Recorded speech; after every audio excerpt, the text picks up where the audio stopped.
Okay, welcome everybody. I think we'll make a start. We've got a very packed programme, quite a lot of comings and goings, people and audio and visual. So I think it's all going to work, but we'll see how it goes.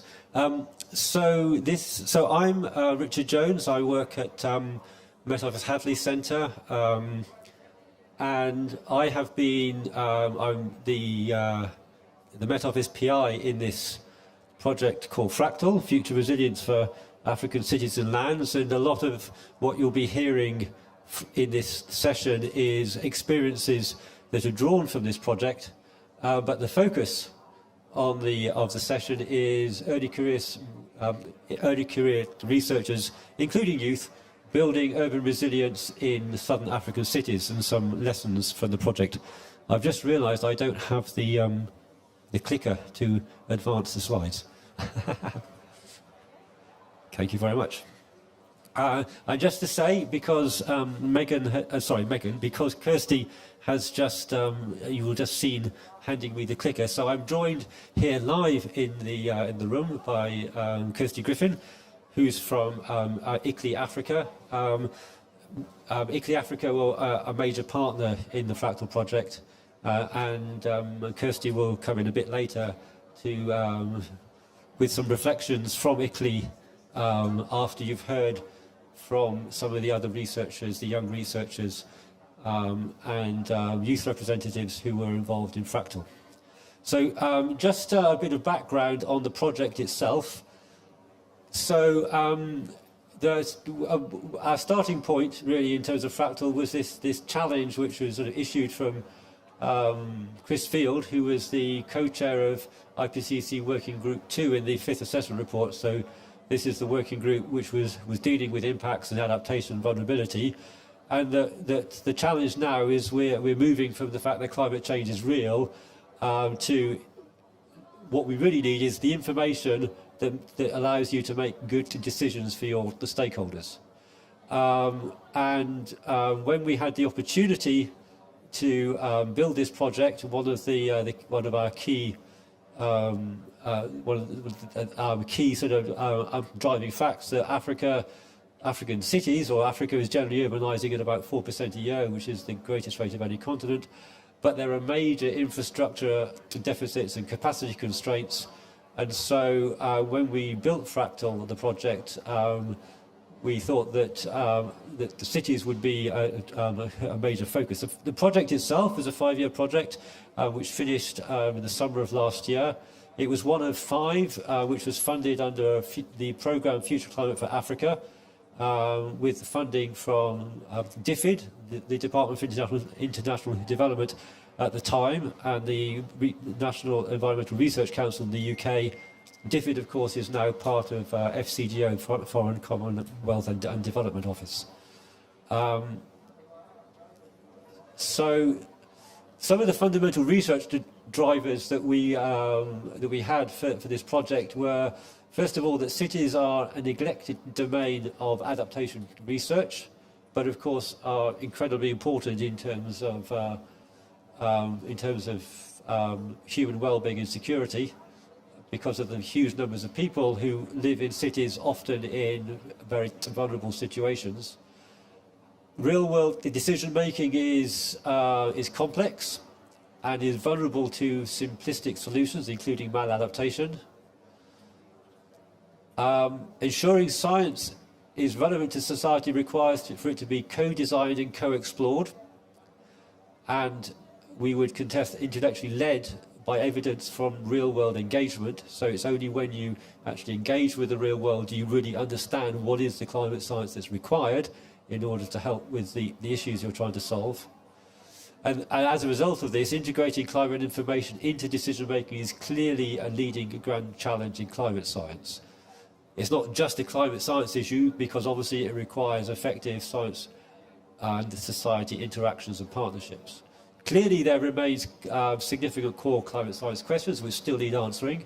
So FRACTAL was working on specific climate science questions, but that isn't going to be the focus of what we're going to be discussing today.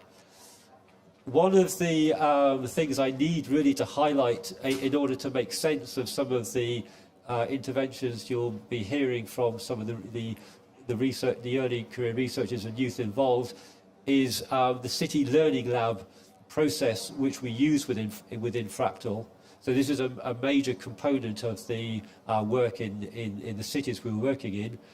So this is an action research process. It is guided by the participants, the people in the room, which includes a range of diverse stakeholders. The idea here is to focus on a burning issue, think about it from a systems perspective, and then think about what research and action, so that includes climate research, but other forms of research, are required in order to address this burning issue. And importantly, this is an iterative process over time.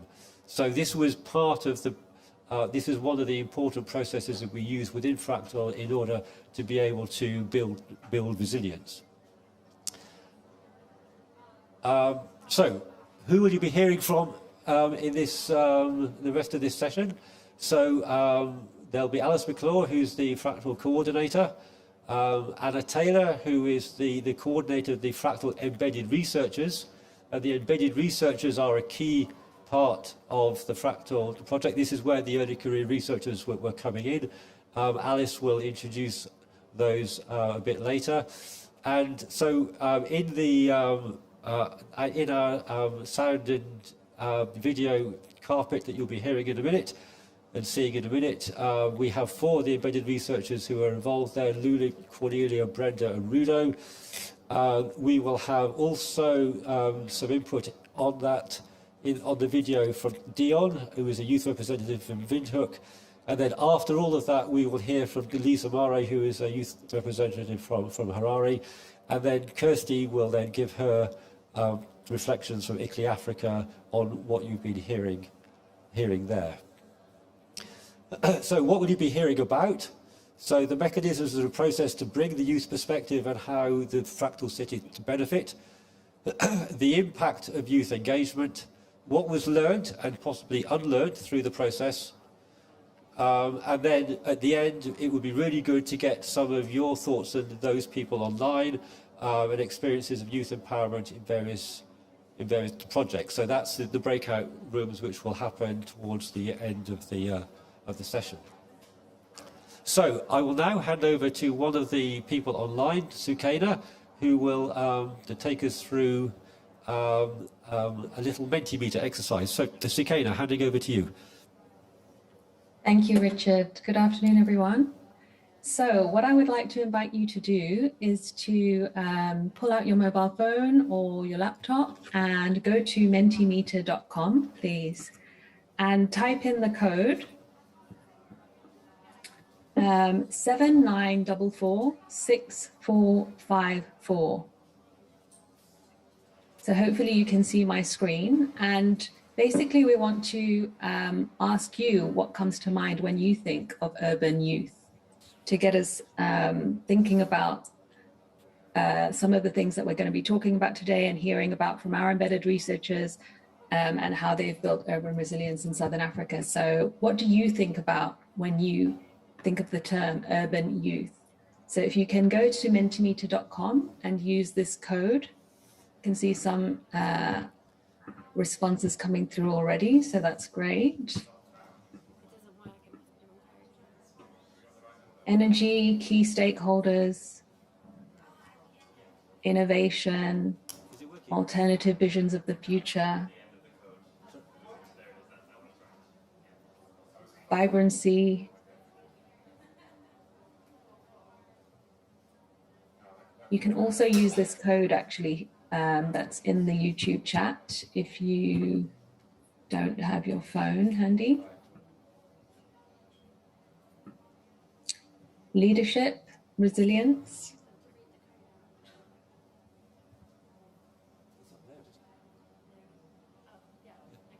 Energy is a big one, yeah. Fast-paced, a difficult group to reach in some cases. Change makers, the future,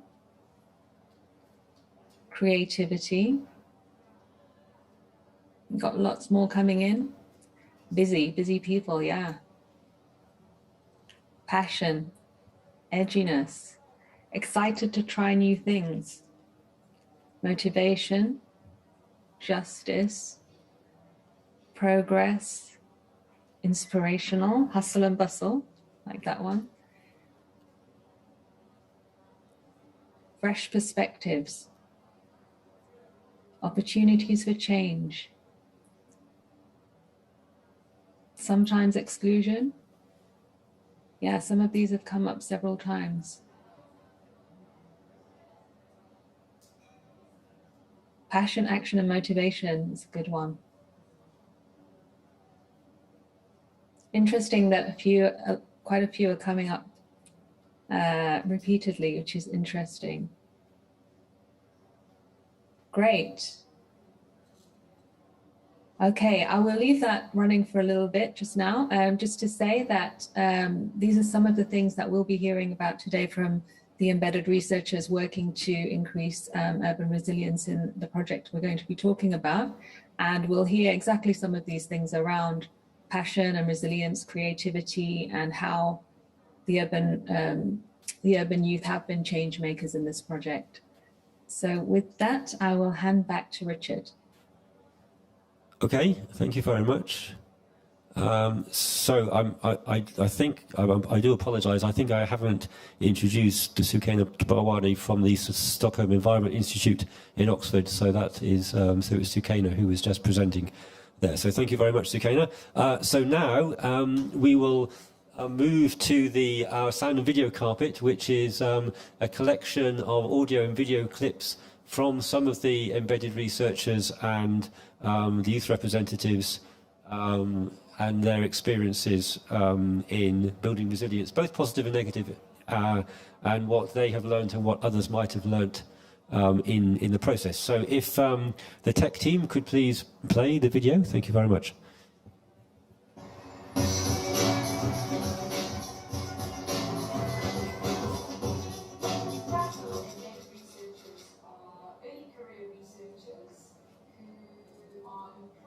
By the university in each of the cities, but their mandate is to go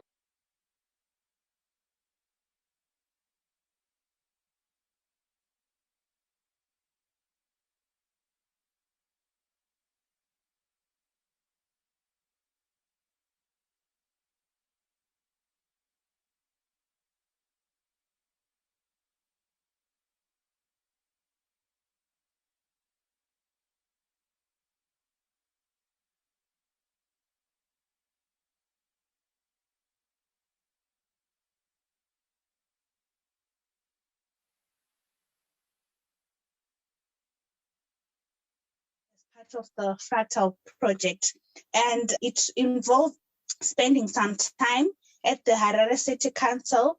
And for me in Harare, it was for a period of 6 months.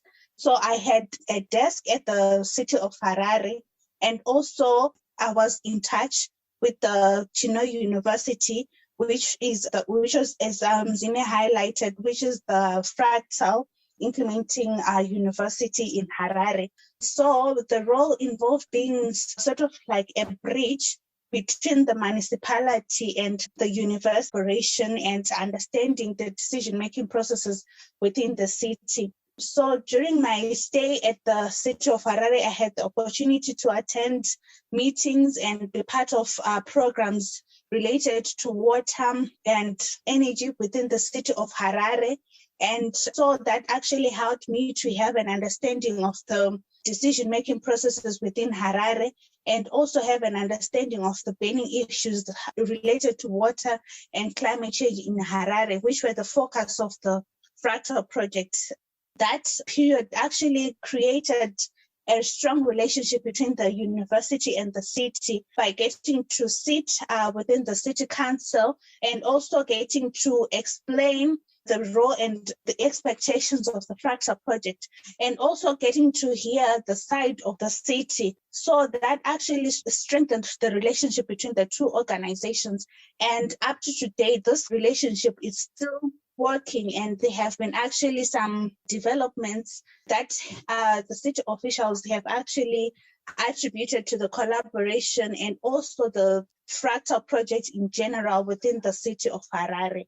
So it was mainly important for having an understanding of the issues that is under research and knowledge, and also in terms of building collaboration and sustainable relationships.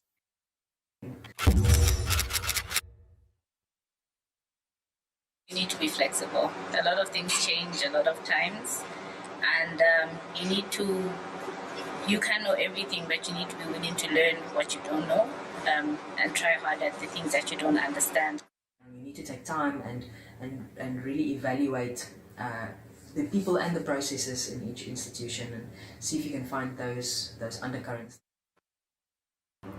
The Learning Lab engagements were used as a multidisciplinary approach of capturing all the relevant stakeholders' view regarding their cities, as well as the issues that have to do with climate change, water, and energy. In the process, the youth groups or representatives were engaged and invited to participate in the learning labs. The embedded researchers themselves were young and youthful, thus making sure that the issues of the youth, whether women, youth or marginalized communities, were highlighted and tackled at the different platforms under the project. In FRACTAL, what we have seen is that the embedded researchers added values in the following ways. Of course, with the initiative and support of FRACTAL, the embedded researchers created many opportunities to connect with and connect up with a diversity of people and projects and information, very importantly, and knowledge across organizations and between organizations, cities, sectors on different scales, and also within the hierarchies of the different organizations. It wasn't only a horizontal integration, but also a vertical integration. So they played this very important role in establishing and facilitating and also sustaining a variety of co-exploration and co-development platforms, such as the learning labs, but also different approaches and networks. Most importantly, they spent a lot of time building and sustaining networks between people. So because of their integral involvement and hands-on approach, many different opportunities were created for stakeholders. And that was one of the biggest successes of the embedded researchers. Some of these are things like exchange and learning visits between cities, access to funding, building relationships between networks, helping to co-develop research questions, and have this very important intermediary role to mediate expectations between different institutions and also between different departments within institutions. And then also very importantly, facilitating this flow of existing and new information between institutions, which included data, of course, which is always hard to get hold of.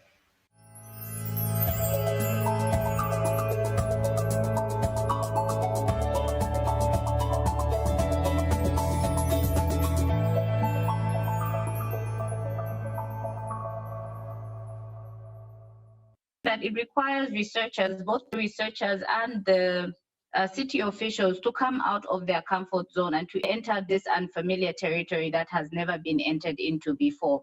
And the example that we can give from Lusaka, obviously, is from the policy briefs that were developed.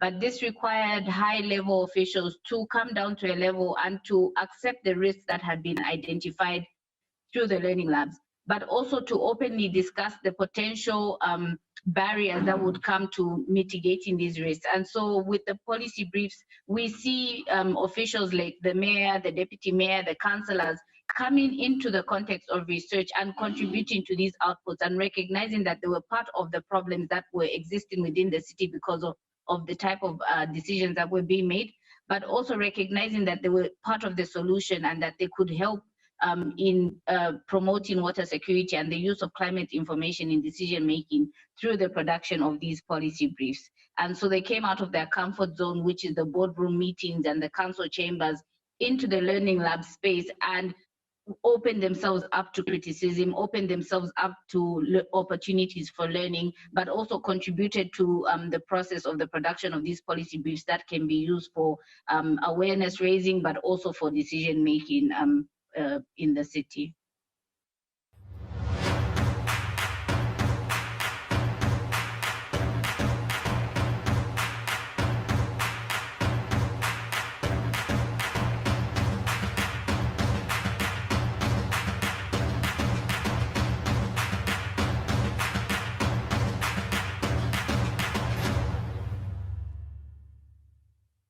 Because the idea of young people providing solutions to climate change is relatively new, and it's something that many institutions are learning as they're going. And FRACTAL, for me, has done an excellent job because they understood the importance of this young demographic when you look at all the cities' population stats, even the whole Southern African region. You would realize that the young people play quite a dominant role and can reverse any trend we set or can accelerate and help us reach those targets faster. So now we have interest in the communities, we have interest in the informal settlements, we have interest in the technocrats at the city level, we have interest in the council. In fact, it wasn't long before FRACTAL now was no longer a strange project. It was actually a project that was embraced by the youth. We even had a youth workshop for them, awareness workshop. And this is where Dion was very important for that workshop and others. So we recognize that the importance of collaboration, the importance of allowing different stakeholders, different representation, engaging different representation.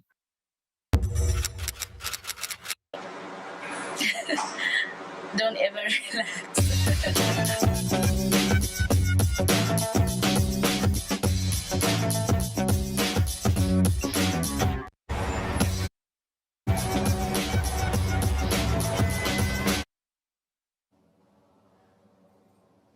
Okay, so thank you very much. I hope that was interesting and informative.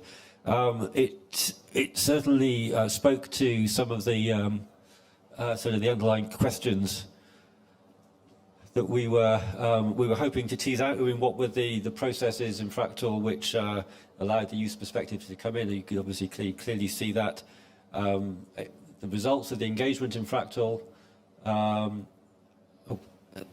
Let me just move back to this. Oh, sorry, no move. Yeah. So the engagement in FRACTAL and whether that has made you more hopeful. I think there were some very positives in there, and also this issue of what have the embedded researchers learned, but what also have they seen others learn or possibly unlearn, and that I think was very clear that there was a lot of learning and unlearning that went on through the process. So I'd just like to say a big thanks to Alice McClure from the University of Cape Town, who is the FRACTAL coordinator, but also put that montage together. And if we could now move on to Lisa Mare to come in and give her reflections on these points from a youth perspective in Harare, Zimbabwe. So Lisa, over to you. Hi, everyone. So let me just begin by saying, in my experience with FRACTAL youth inclusion initiatives in Harare, I feel that they bridge the gap between policymaking and research. And in the case of FRACTAL, this was done through the mechanism of embedded research. I would go on to say that youth inclusion not only fostered innovation, but I feel it ensured that youth perspectives were taken note of and considered in all levels of policy making, especially in addressing the low-hanging fruits in sectors such as water, energy, and climate change. Largely speaking to the green transition or just transition as ILO frames it, the agenda is to not leave anyone behind. Fostering youth inclusion and climate change adaptation efforts, as FRACTAL is doing, is therefore a major step in the right direction, I would say. As I have mentioned, FRACTAL has emphasized the importance of youth representation in decision making. And I feel that for me, this inclusion has broadened learning opportunities as well as my career options. Not only that, but I believe and truly believe that Fractal gave me a voice. My biggest takeaway from the Fractal engagements would have been the ability to communicate. The largest gap by far between researchers and policymakers is that of communication. And I feel that Fractal engagements, or learning labs rather, through effective communication and interactive platforms somewhat filled that gap and fostered solid relationships between the two ends. I'll give this time back to you, Richard, and thank you for giving me the platform to speak. Thank you. Thank you very much, Lisa. Yeah, that was a very nice reflection. So I'd just like to hand over now. Just first of all, before I hand over to Lisa, I just wanted to hand over to Alice to check with her whether there was anything that she would also like to add at the end of this session, and then I'll hand over to Lisa for her reflection. So Alice, is there anything you'd like to come in and say at this stage? Thanks, Richard. Can you hear me clearly? We can hear you very well, yes, thanks. Perfect, okay. I just quickly wanted to say, to give a little bit of a background to the embedded researcher mechanism, because I think it's been really useful to hear with a fresh perspective, different ideas from different sort of representatives of youth in Fractal, but to give a little bit more of a background of the mechanics of the embedded researchers. But firstly to say, I think this conversation is so important. I was listening in on a dialogue this morning about the governance of our just transition in South Africa, which is obviously a hot topic given the recent agreement to support the financing of our green economy. And there were lots of very intellectual contributions, and I heard a youth representative asking how they might join the conversation, basically a plea to better integrate into these processes. And I think that there's still so much to learn in terms of adequately integrating a diversity of perspectives into any of the resilience agendas, including the urban, but that it's so critical because the youth and so many stakeholders outside of academia will chart the development of our cities. So as Richard has mentioned, this session is about sort of youth involvement in urban resilience agenda, and in Fractal, the embedded researcher mechanism was something that was sort of key in terms of highlighting youth contribution to urban resilience, and is really framed by the idea that we need new modes of producing knowledge to grapple with these really complex problems that we're facing, such as climate risks in urban area and opportunities. And so the embedded researchers are really about straddling the science-society divide to support a collaborative, mutually beneficial research agenda, and to spend a lot of time within the culture of work communities. And so another way of thinking about them is as kind of boundary spanners or go-betweens that work between the academic world and the decision-making world. So we've heard a little bit from our embedded researchers, but just to re-emphasize that they were placed in Lusaka, Maputo, and Windhoek, and also in Cape Town and Harare. And the contract that sort of oversaw the work they did was negotiated between the municipality and the research organization. So they had supervisors in both of these different places. And at the project design phase, the researchers were not specifically envisioned to be early career researchers. I think they could have easily been older people at the outset, but the type of dynamic personalities and skills that were really required to undertake this boundary spanning work meant that younger people were, in the end, successful applicants for the positions. And so these themes that we've seen from some of our embedded researchers, and that we'll hear a little bit more about hopefully later when we're going to breakout rooms, is this idea of sort of really good communication and active listening, the need to be open and understanding, and to have empathy for different cultures and for managing conflicts. This idea of entrepreneurialism, so being able to spot gaps and potential gaps in decision processes and opportunities to fill those gaps through co-producing knowledge.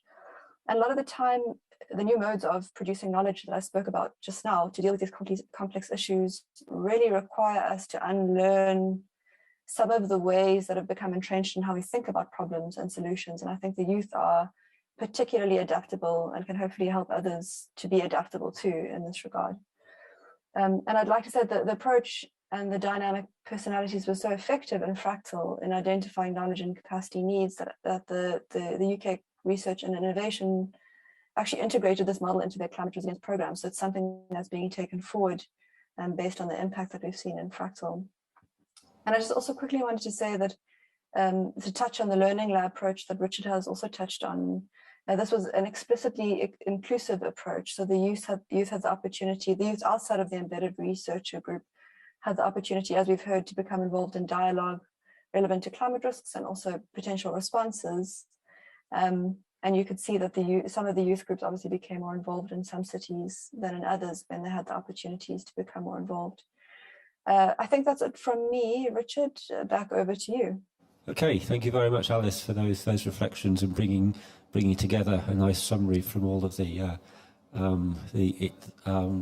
experiences from the embedded researchers and the youth. So now I'll hand over to Megan for the ICLEI reflection on the process and the project.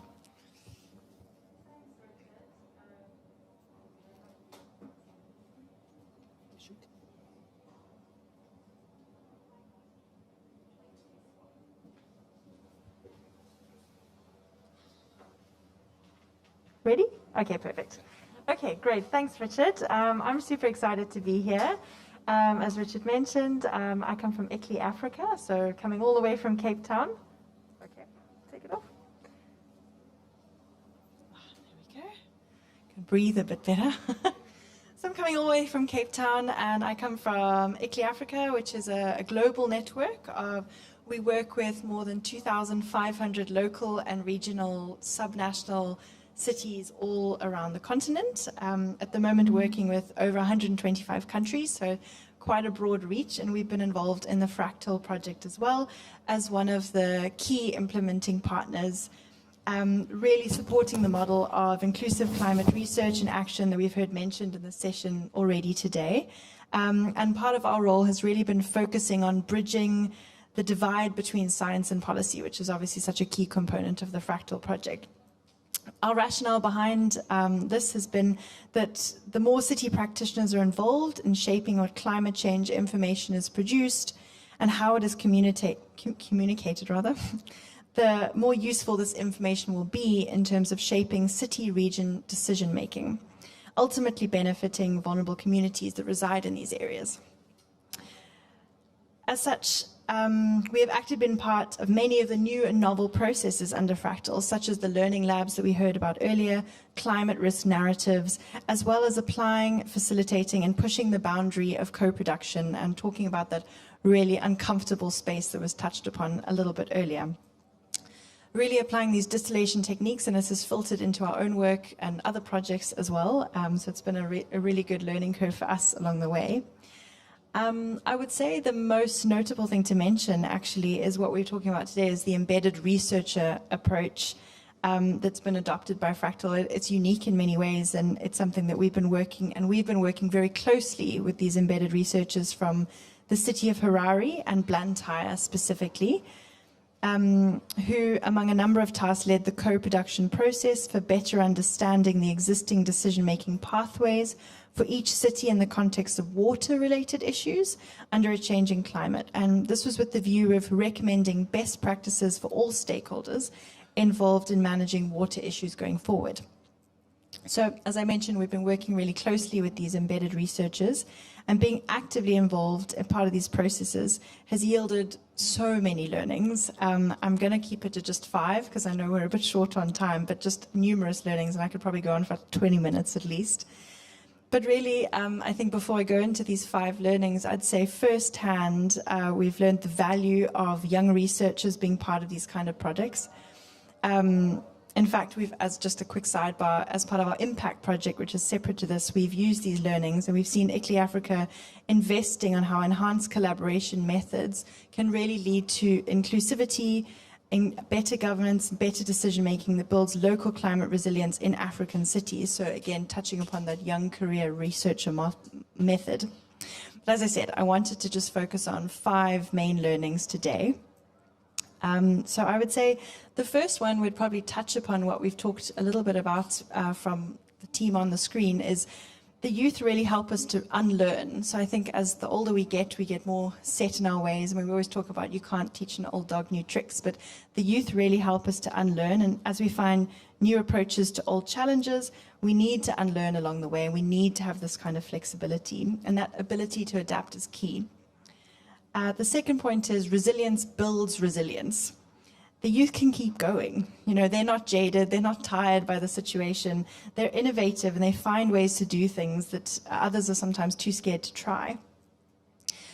The third one, it's probably quite obvious, but you know, as we go along, we're really, really busy with the projects that we're involved in, and as we're going along, one of the best and most critical lessons we've learned is to stop and take pause of what we're doing and embed our reflections along the way into projects, so that projects that we take forward can actually take the lessons learned of what we're doing now and take it forward into the next one, so we don't have to keep reinventing the wheel.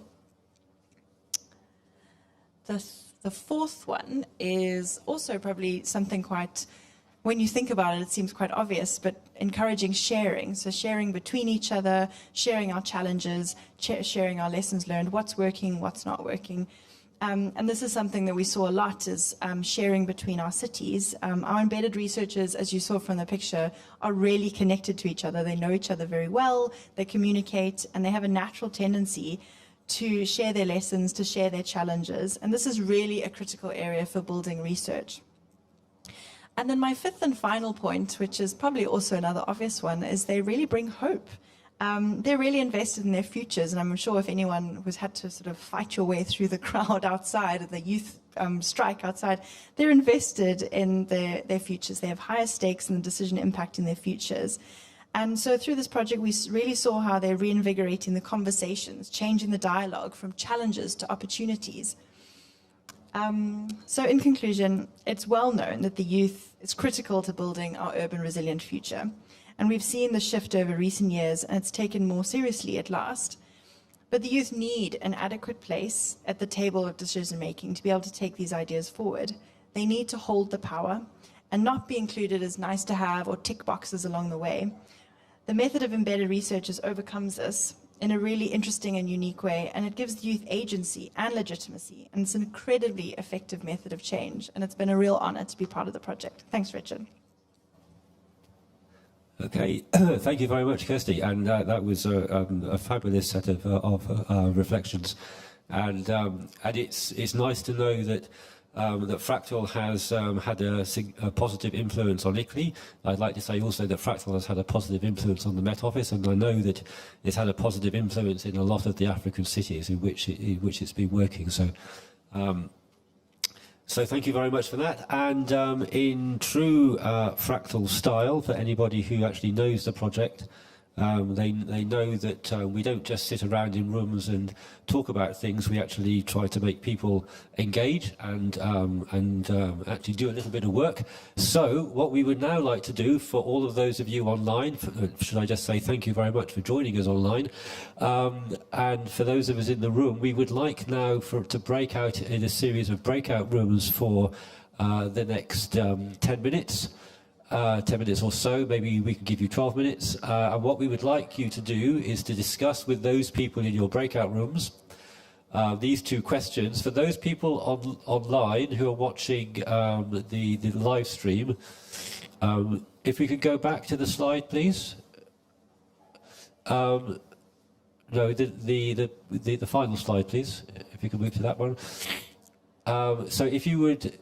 If you're on the live stream, you will see the live stream chat. There is a link to this Zoom meeting.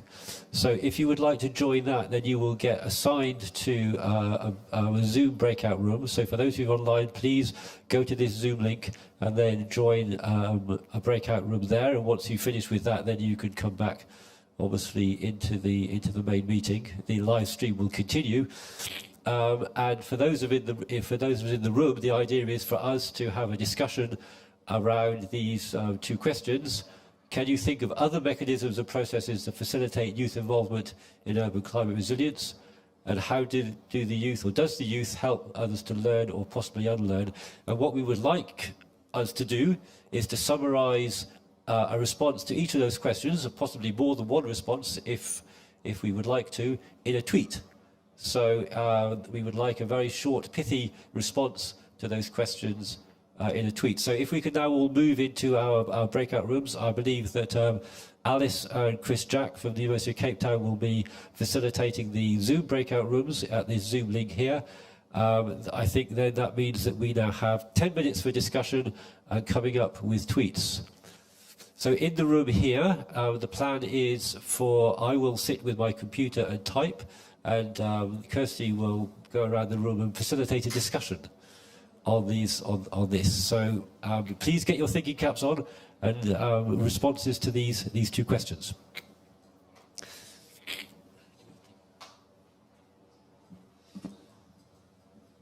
Okay.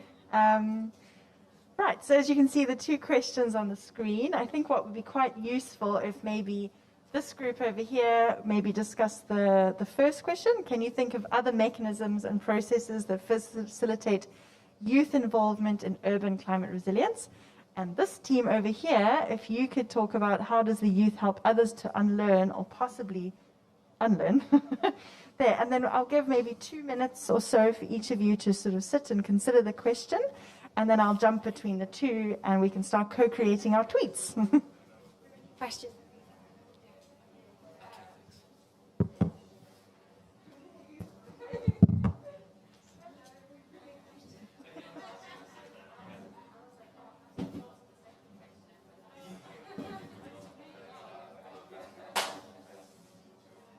I mean, feel free to drop over to the other side if you're more comfortable with that question.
Richard, we've got the hashtag Daisy Chain of Knowledge coming along on the group 1, which is great. To become, which Becky will explain shortly. I'm going to tootle over to group 2, see what's happening here.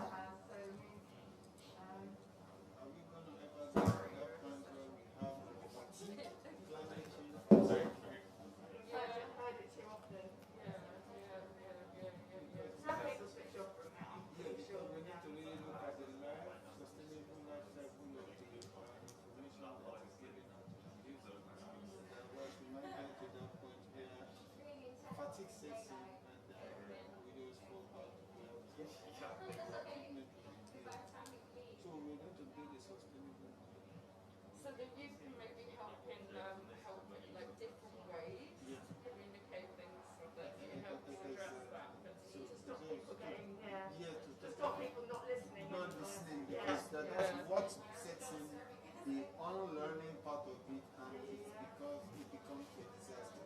Because it really needs to be sustained. The energy that is built at one point, we need to find a way to a sustainable model to ensure that we don't get to that point where fatigue sets in and then digs into a vast, to still into a vast source at the end. So the awareness is key. Energy that is present,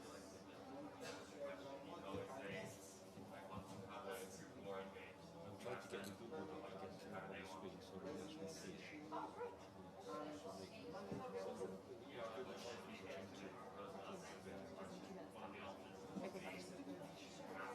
Okay, so if we can start thinking about putting your thoughts into 140 characters.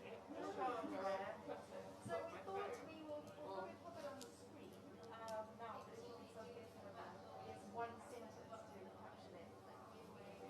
So we have helping spread amongst their peers and new and novel ways to communicate to prevent fatigue. They were the two main things.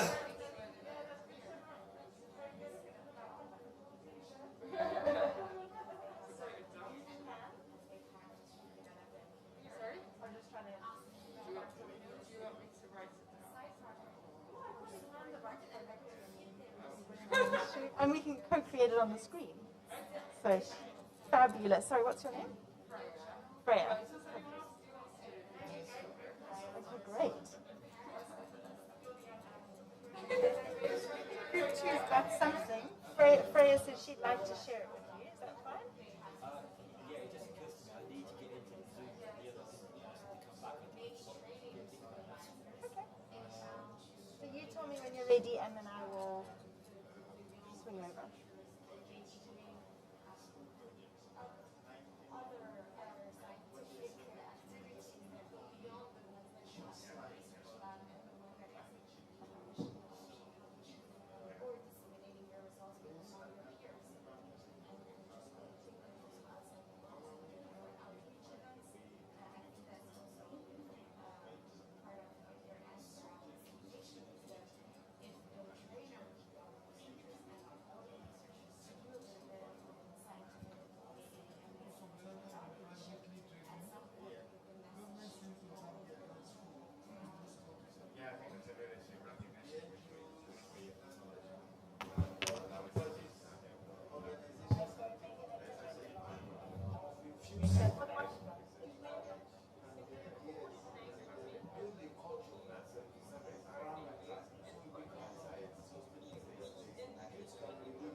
Sorry? I'm a speaker.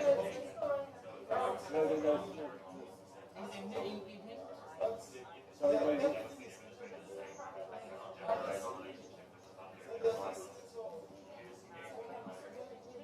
Yeah, that's it, thanks.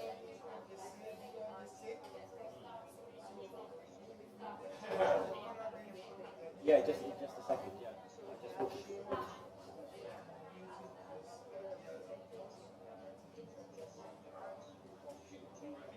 Hi, can anybody hear me, by the way?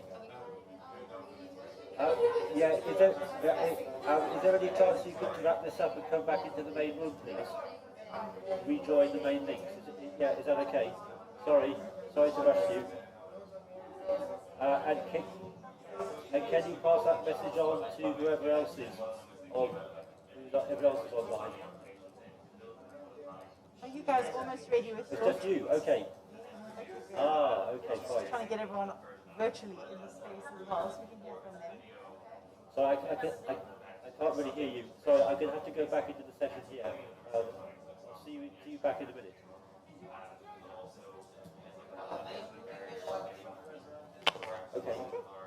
Okay, we are ready to bring our tweets back to the room. So I'm going to start with group one side, if I can pause you guys. Can I hand over to someone here to maybe explain a little bit about the 1 minute on the background on your tweet, and then let us know what your tweet is? Yeah, so we were looking at the first question, which I can't exactly remember the summary of. Sorry, can you... Excuse me, can the others on the other side... We're getting them coming back, if that's all right.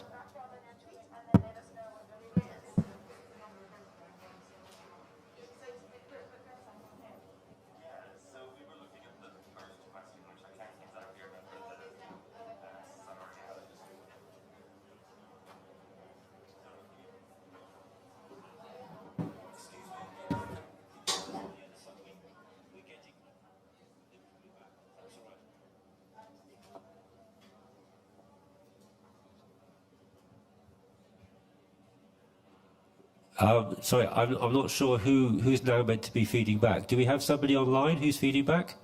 Or should we go for the room here? Okay, we'll go for the room here. Okay. Apologies for the interruption.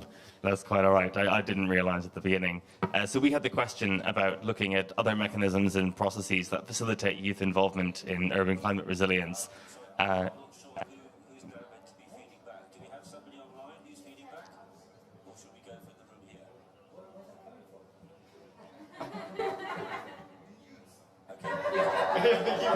It's the youth voice.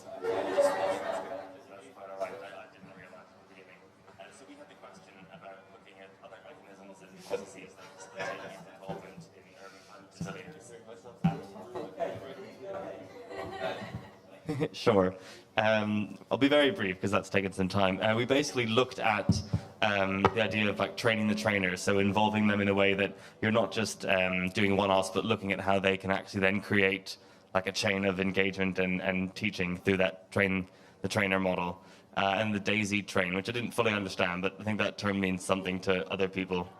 And then we were just looking at other ways of also just kind of how you design the research and co-production, looking for like specific mechanisms and building that explicitly into the project so that it's something you have to deliver on and it's not seen as something which is extra, which is a little bit out of the main question. We thought it was worth talking about.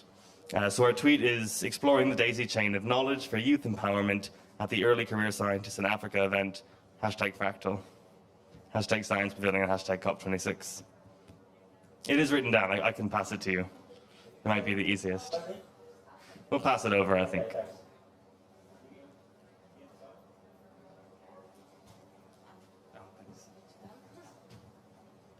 Okay, and now I'm going to hand over to Freya, who's going to talk about Group 2, and how does the youth help others to learn or possibly unlearn? Hello. So, yes, we've been talking here with my colleagues from the University of Exeter, and we've got delegates here from Nigeria as well. So we've been having a great discussion here about how youth all around the world can help spread awareness. So in Nigeria, there's a very a large percentage of the population under 40. And spreading that awareness, so the youth talking to their peers about climate change and impacts is really helpful, and also the technological abilities of youth to connect globally as well and share the message. So we can attempt to summarize that in a minute when when we've moved on to the next box there. Are you ready, Richard? Shall we? Yes. So youth communication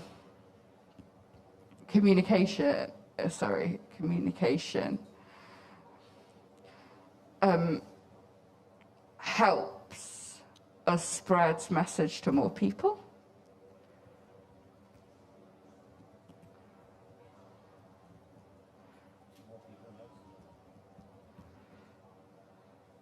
In new, innovative ways to help prevent fatigue around abundance of climate messaging. Does that work? Are you happy with that? So we can do some hashtags, yeah. So we can do some hashtags of climate change.